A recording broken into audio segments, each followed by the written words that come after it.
From Southern California, this is The Circle of Insight, a show about everything in psychology. Hear the latest in news and views on psychology. Our motto is simple: wherever there is psychology involved, we are there. And now, here's your host of The Circle of Insight, Carlos Vasquez. Hi everyone, welcome back to The Circle of Insight. My name is Carlos Vasquez, doctoral candidate of psychology and the host of The Circle of Insight, where we discuss topics that you have chosen with leading experts. Our motto is simple: wherever there's psychology, we are there. Today we're talking with Donna Schuler. Thank you, Donna, for coming back. Thank you. It's great to be here. We're talking about having a healthy family and a happy life with Donna Schuler. Last time we spoke a lot about the problems about not having a healthy family and a happy life and what's going on in today's world that's causing this. Today we're going to talk about how to have a healthy family and a happy life, and we're going to approach it from a holistic view. So we're going to look at the mind, the body, and the soul. So first question, we didn't quite get to this last time on the show. How is the relationship with you and your husband? That is a good question. My husband and I are celebrating 30 years of marriage. Oh, fantastic. Next month. Congratulations. No, this month. It's November. I prayed. We'll edit that part out. Yes, thanks. Anyway, my husband and I are celebrating 30 years of marriage. And interestingly, it's a second marriage for both of us. My husband was married as a teenager and brought 2 children into the marriage. So my older 2 kids are actually my stepkids. But they've been part of my family and part of my husband and I's marriage for 30 years. So, wow. Yeah, they were 3 and 6 when we got married. And then my youngest 2 kids, who are 28 and 27 years old, we had together. So our kids are 36, 33, 28, and 27 years old. Wow. So, and then we have 3 grandchildren as well. So we have embraced this healthy family, happy life. And I want to call it it's not a psychology, it's more of a philosophy. The easiest way to put it is that I believe there's 2 different philosophies in life. You can either fight illness, meaning illness of the body, the mind, or the soul, or you can support life. You support the health of the body, the mind, and the soul. So my husband and I, fortunately, agree on this. In fact, we had a program together, a seminar series for years called, it was called Balance for Life. Then we changed it to Possibility Living. And people would fly out and stay at a property with us for 5 days, and we teach them how to have healthy body, mind, and soul. I used to do the exercise part of it. I used to lead them in walking or running and stretching and that kind of a thing, and then I would do a little ditty on eating well and eating natural foods. And of course, he did he's a pastor, so he did the part on spiritual health, and then we had a psychologist, a couple of them actually do the mental health side. Let me ask you this question. How did you interact with your husband? I mean, what were the things that you needed to do that you thought would make your relationship better or make it solid like it did for 30 years? What were some of the keys for that? Oh, gosh. Well, ours was particularly stressful at first, and it actually never goes away if you have a blended family. A blended family, for those that don't know, is when you marry someone who's been married before and you bring children into that relationship. So it's the healthy blending of not only the stepkids with your spouse, but it's also when you bring your own kids in there, introduce new children. In our case, it was our 27 and 28-year-old, 27 and 28 years ago. And you introduce them, and how are they going to interact with their half-brother and sister? And then, of course, you've got a whole set of like the ex-spouse and the ex-grandparents. It's very complicated. So actually, we're an amazing statistic, because if first marriages fail, say I'm not sure exactly what the statistic is. It's somewhere around 50%. Second marriages, I believe, is 73%. You're absolutely right. Is that correct? That's very true. So I say sometimes it's a miracle that we made it 30 years. You're the anomaly. You're that 27. It's an anomaly. And, we've done it well. And part of how I know we've done it well is that we have 4 adult children now. 3 out of the 4 are married. They're all great, contributing human beings to society. They're for the most part, they're healthy in body, mind, and soul. They have kids, 2 of the 3 couples. And they're doing well. They're giving back to society. They still like being around us. That's the best part. And so somehow we know we did okay. I'm not going to take complete responsibility for that. I think, God had a lot to do with it. Prayer had a lot to do with it. But let's talk about that. We did okay. Where did God come into the picture? Because your husband is a pastor, as you mentioned. Some people would say, well, that's easy. He's a pastor. Of course God's going to be there. But sometimes that can be difficult as well. How did you incorporate God into the family? First of all, before I answer, I want to say that the divorce rate in churches is just as high for really? Pastors. Yes. In fact, at one point it was pastors? Yeah, for pastors. Wow. My husband's a divorced pastor. He got divorced. There you go, yeah. And it's more difficult for them because people tend to put you on a pedestal and think you're above reproach, above any kind of faults, and above any injuries, et cetera, because somehow they think you're closer to God. And that's not the way it works. I mean, I'm not, and in certain cases, yes, you should be above reproach in certain areas. I'm not talking about that morally and as far as your values, your core values go. I think you should be above the fray, the norm. But it doesn't mean that bad things don't happen to pastors and their wives. It's very clear that the rain falls on the just and the unjust, and bad stuff happens to all of us, and it's just the way you handle it. So I wanted to say that at first, is that the statistics are that people that are in ministry get divorced just as often. And I think part of it is because pastors a lot of times don't put their family first. They're told to put God first, and I agree with that. But putting God first is different than putting all the people in your congregation before your family. Yeah, There's a big difference there. And that's what people have a hard time differentiating, I think, in any kind of leadership. So if you're a pastor, you're a leader of a group of people. So if you're a leader, you still need to put God first, your wife or your husband second, and then your children third. And that's really controversial too. I was going to say, that's for another show. That's controversial. I know people don't like to hear that, but if you don't have a healthy marriage, it's really hard to raise healthy kids. Do you guys have do you converse a lot during the day? We do. We work together. We've worked together for our entire marriage. I was part of his ministry when he was a church pastor. I did a lot of volunteer work. I did a lot of mission work. I did all kinds of things. So what was the second part of your question? I kind of got off on my tangent. No, I'm that's sorry. good. Actually, it leads me to another question. So it doesn't sound like you guys were sitting there playing with your phones when you were talking to each other either. No. In fact, I get really frustrated.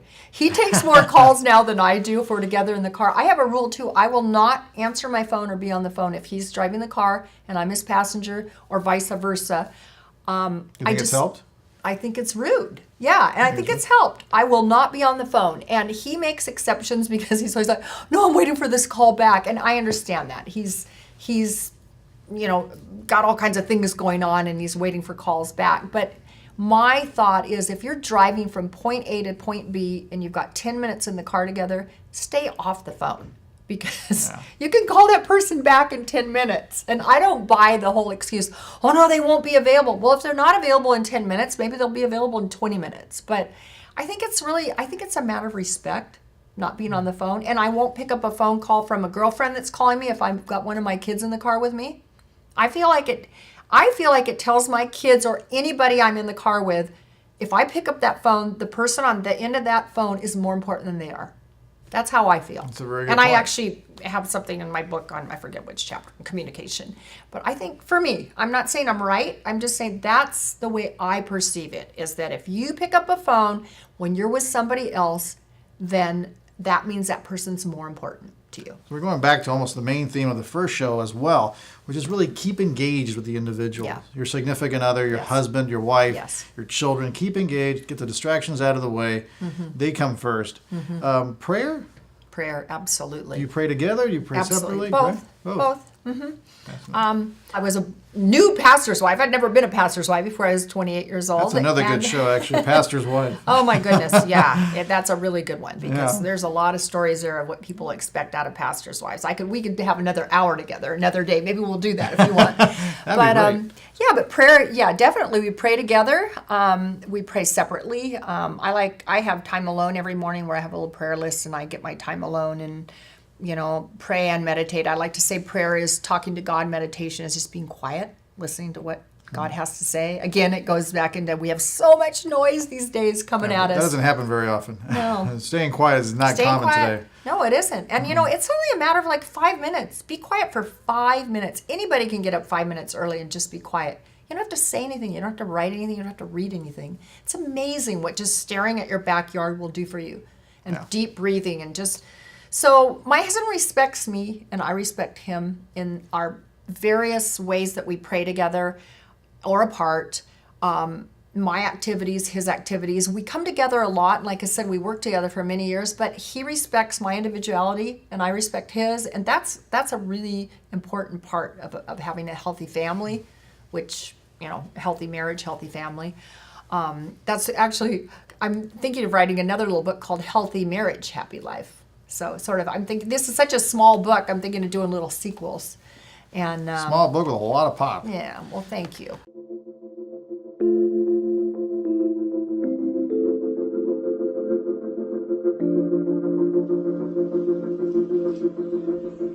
Hi, welcome to Adelante. This is Adelante Recovery, and my name is Yvette Kuglin, and I'm part of the staff. Adelante Recovery Center has helped people in dual diagnosis for 5 years. We accept most PPO insurances and provide luxury accommodations and 24-hour support. To speak with an admissions counselor, call 1-888-242-4450. A lot of time we don't even know what's wrong with us, and sometimes we need to get away to figure that out. So if you want to go for a little retreat out in Corona Del Mar, which is a confidential location, we're here to help. So we're only a phone call away. Thank you. Well, let's go ahead and talk now that we talked a little bit about that. You also cover the mind and the body. Mm-hmm. So we're going to talk a little bit more about the body. We talked a little bit about the mind, some of the things that we need to do, keep focused with each other, keep engaged, get the distractions out of the way, prayer. We covered a little bit about spirituality. The body. Now, you're a nutritionist. Right. What are some of the things you see in today's society right now, the bad things, and then maybe we can go to what things you would recommend?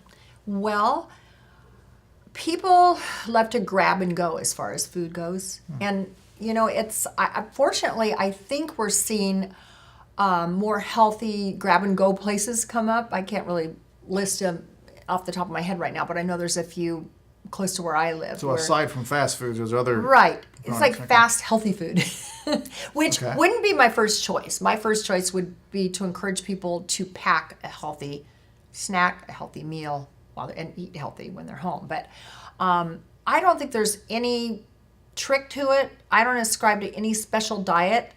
In fact, when I was telling you earlier, when I meet with a client, I figure out where they are in their life. Let's just say somebody calls me and says, I want to hire you, I need to lose weight.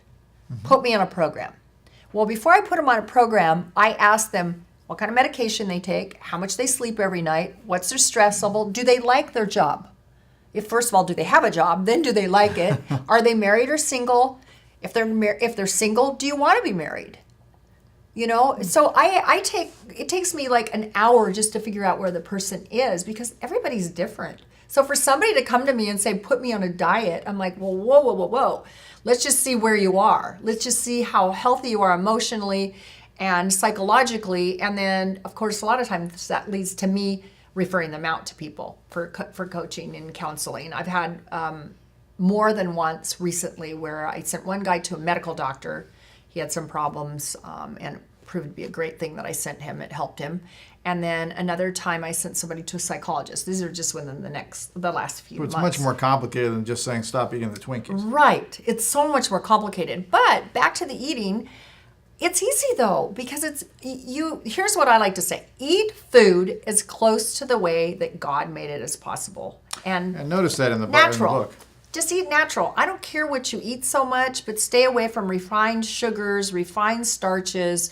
Ideally, we would all have a garden in our backyard that would be chemical free. We would pick it, we would come in the house, and we would prepare food that way. Or we'd have, we'd have our own livestock, and we knew that we raised, and we knew that they were healthy. So if that's the ideal way to eat, it's sort of, again, going back to the way things used to be. But, our society is so industrialized now, and we've had to come up with different ways to make enough food to feed the planet. I understand that from a practical standpoint, but we're suffering, and our kids are suffering because of the things that go into the food and the things that aren't that make a food not a food anymore. And when you put it in your body, your body doesn't recognize it as being nutritious. So one of the things I tell people, and I think it's the simplest to understand, but people find it hard to implement, and that is, if you eat something that's high in nutritional value, you actually will eat less because you're satisfying yourself so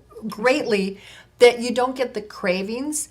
And on the flip side of that, if you eat at a fast food restaurant and eat a fast food meal, and let's just say the more you do it, the worse it is, your body will not be satisfied. So you can actually take in 1,000 calories, say, in a hamburger, French fries, and a soft drink. Your body's still going to be hungry. And the reason for that is because you're not feeding it nutritionally, and your body knows what it needs. So no wonder you're hungry 2 hours later, and then you eat something else, and then 2 hours later you're hungry again, you eat something else. And the more you do that, the more you set yourself up for failure if you're trying to lose weight or if you're trying to maintain a healthy weight. And I see that a lot, and unfortunately, as you know, Carlos, you see it early in life now. There's the obesity rates in children is just off the chart. I mean, just off the chart how many heavy little children there are. And it doesn't have to be that way. It's sad. I think it's a simple thing to fix, but parents have to take responsibility. It's an amazing thing because these poor children, they're eating these poor diets. And I don't know, maybe it's a mindset from years ago. A lot of times parents will think, well, they're young, their body can handle it. It's not a big deal. But in reality, you're putting these bad foods in them all the way from the beginning. Right. So now they have their whole life, if they don't change, that they're doing this. And That's right. It's really it's a sad thing to watch. It is a sad thing. Yeah. And all that accumulates. It's sort of like, I'm sure you've had a friend say, oh, no, my grandfather lived to be 99. He smoked every day and he was healthy till he died. And he didn't worry about what he ate. And neither am I going to. Well, you think back 99 years ago, how different this planet was, Very how good different point. our society was. And all of these things accumulate in the body if you don't get rid of them somehow. And if you don't change your life. And the good news is it's never too late to change, though. You can change your habits, and you can start today. And that's the positive spin on it, is that it's never too late to change. And I think it's the parent's responsibility for the child. it is. Absolutely. When the child's young. Yep. It's not the schools. It's not the doctors. And, there's no excuse anymore because you can Google anything. You can Google, what's the best way to feed my kid? How can I get healthy meals? Or you can write me, DonnaSchuler.com. There you go. You can write Donna Schuler. Yeah, you can write me, and I'll give you a free menu. Thing. I don't think it really is a really scientific issue. I mean, you can between a burger and vegetables and fruits. Right. It doesn't take science to figure that one out. Yeah, and you can make your own burger too, so you can make it healthy. You get grass-fed beef or grass-fed bison, which I love bison.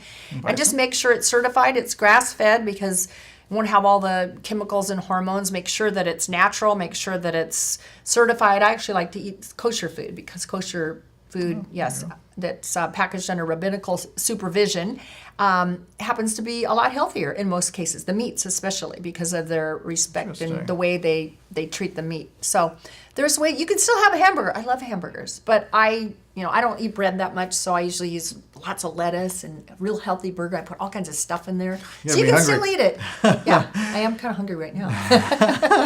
What about exercise? Exercise. Oh my gosh. Well, fortunately, again, you saw a picture of my mom on the back of the book. She's 76. She still plays tennis like 5 days a week. She's still rated in the seniors division. Is she really? Yeah. So Wow. she raised me to respect the body, the physical part of the body, and to exercise. And I also say in the book, my mom was a fashion model, but I never once remember her going on a diet, even though she always maintained a healthy weight. She always ate healthy. She always ate healthy. I've asked her, how did you know this, Mom? How did you do that? Because she came from a great big family in the South, actually, Mississippi, Alabama. Oh, so wow. they're not known for the healthy eating habits down there so much. in general. But she just said she just knew. She just knew. So she did things when my brother and I were young that most parents didn't do. And she wasn't like a hippie or a naturalist or, she wasn't, she just knew. And so she plays tennis. She taught us to play tennis when we were 9 and 6 years old. My brother went on to become a collegiate athlete. He went to college on a full ride football scholarship. 2 of his kids are college athletes. One of them is on a full ride in volleyball, and his son will probably be, he's still in high school. And we've all been very athletic. I'm a 2nd degree black belt in Taekwondo. Are you really? I am. I stopped training when I was 50 years old just because I'm thinking, I'm getting injured here, and some of those spinning back kicks were getting a little much. But I love working out. Now, working out, I see the chapters, chapter 2, the benefits of exercise. You use a quote here from the Bible. Does the Bible say anything about eating well? Does the Bible say anything about taking care of your body? Absolutely. Well, I think of there's a book out now called The Daniel Diet, which is really popular, but it's nothing new. Daniel was in prison. He was imprisoned by King Nebuchadnezzar, and he and his friends were being forced to eat the king's diet. And he said to the guardsmen, and if you think about it, the guardsmen were probably risking their life by doing what Daniel had asked. He said to them, why don't you test us for a few days, and I'm going to eat only vegetables and water. And there's been a lot of there's been a lot of years since that has been translated, vegetables and water. So it may have been vegetables, whole grain, and water, but the idea is whole food, okay? Why don't you test us? In other words, we're not going to eat the king's diet. We want to eat a healthy diet, and after 10 days, test us and see if our minds aren't more clear, if we're not smarter than any of the enchantresses in the entire kingdom. And sure as heck, they did. It worked. And the king, if I remember correctly, was eating a lot of fatty foods. Yes. Oh, yeah. The king's diet. And that's why now, I'm sure you've heard this. There's Burger King and Dairy Queen and Imperial Margarine and all that. And that's the king's diet that we know today. All that fake food, and speaking of margarine, now, my mom always gave us real butter. She knew to get it from the cow, not to get it from the lab. And so now people are starting to realize, real butter's better for you. Well, yes, real butter's better for you. Came from the cow. This gives me a thought, too. So we got the exercise, which will help people out, keep them thin, help their cardiovascular system, help all the physiological benefits. So when you eat healthy, you work out, and you have the spiritual component. Right. For a second, we're going to take out the spiritual component. We'll just say eat healthy and exercise. Does that help them mentally? Absolutely. Gives them energy. You mentioned from Daniel. Yeah, it helps your hormones. It makes you feel happier. People that eat a lot of sugar, for example, have those sugar highs and then real lows during the day. You have more energy. You can think clear. You sleep better at night. There's so many benefits to eating healthy and exercising. The exercise releases those feel-good hormones, those endorphins. And you have the same kind of hormones. Our whole body, of course, is controlled by hormones. And food, whatever you put in your body, will create some sort of a hormonal reaction. So it's really important for teenagers.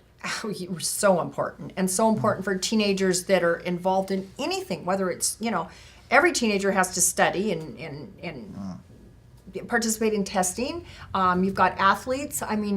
When my daughter was on the volleyball team, I was in charge of the snacks. And one of the things I did right away is to tell the parents, please do not give your kids chemicals before they go on the court to play their volleyball match. And don't give them soft drinks. That interferes with the uptake of oxygen in their body. Don't give them, they really loved me, a lot of them, you can tell. All this advice. The opinions expressed here are not necessarily. Exactly. And stay away from food dyes. There was a girl on the team that she was so allergic, she ate Skittles before she played. And she would make fun of herself, but she would go like this with her fingernail, and her body, she would swell up in a welt just by going like that. She would do it and draw pictures on her. Yeah. Wow. Yeah, so that's an allergic reaction to your body. How do you expect to play how do you expect to play at your optimum level when you're participating in sports or anything, taking a test? if you're eating badly and your brain's, imagine if your skin's showing that, what your brain's doing at the same time, trying to can't even process imagine. that junk. Can't even imagine. Yeah. Wow, what a wonderful conversation. I really learned so much. And hopefully it wasn't too much, but Healthy Family, Happy Life, great book. Thank you so much, Donna, for coming. Thank you. If you want to get the book, if you want to contact her for any kind of nutritional guidance, donnaschuler.com. You can go there. Having a healthy family and a happy life. We've covered a couple areas. It's a holistic goal. You have to be able to take care of your mind, your body, and your spirit. You have to eat well, you have to exercise, you have to engage with your family, talk to them, converse with them, get away from the distractions and focus on them. Thank you so much for joining us. If you want to learn more about the Circle of Insight, you can go to facebook.com/Circle of Insight, where you can look at past shows, make comments of today's show. You can also get the daily updates and look for future shows. Our next episode is going to be talking about emotional intelligence. How does empathy work in the workplace? So join us for that. See you next time, everyone.